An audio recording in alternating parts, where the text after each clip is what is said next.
তাসনিম যারা কেন এনসিপি ছাড়ছে অর্থাৎ এনসিপি থেকে কেন পদত্যাগ করছে সেই কারণ তিনি বলেছেন গণমাধ্যমকে। এখন আপনারা জানবেন তাসনিম যারা কিন্তু নির্বাচন করার জন্য সাধারণ মানুষের কাছ থেকে বিকাশ এবং বিভিন্ন যে অ্যাকাউন্ট আছে ব্যাংক সেটার মাধ্যমে প্রায় ৪৬ লাখ টাকা সংগ্রহ করেছিল। প্রায় সংগ্রহ করার ২ দিন পরে উনি পদত্যাগ করে এবং এনসিপি থেকে নির্বাচন করবে না বলে জানিয়েছেন এবং হুট করে তিনি স্বতন্ত্র থেকে নির্বাচন করবে বলেছিলেন এবং করতেছে সেটা আপনারা জানেন। কিন্তু কেন এনসিপি ছাড়ছে সেটার কারণটা উনি বিবৃতিতে বলেছে। আসন্ন ত্রয়োদশ জাতীয় সংসদ স্বতন্ত্র প্রার্থী হিসেবে অংশগ্রহণ করেন ডাক্তার তাসনিম জারা। সাবেক এই এনসিপি নেত্রী দল থেকে পদত্যাগের বিষয়ে ব্যাপক আলোচনা শুরু হয়।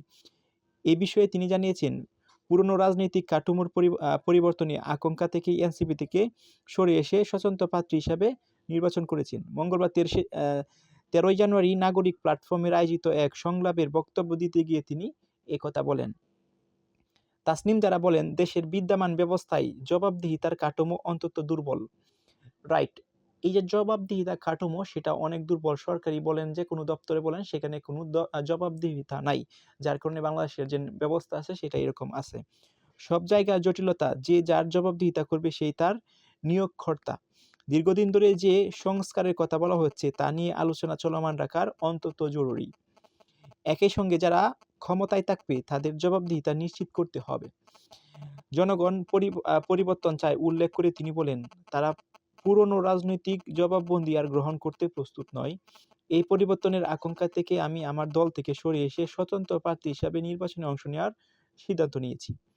জাতীয় সংসদ নির্বাচনে এনসিপি হয়ে ঢাকার ৯ আসনে লড়ার কথা ছিল তাসনিম জারার।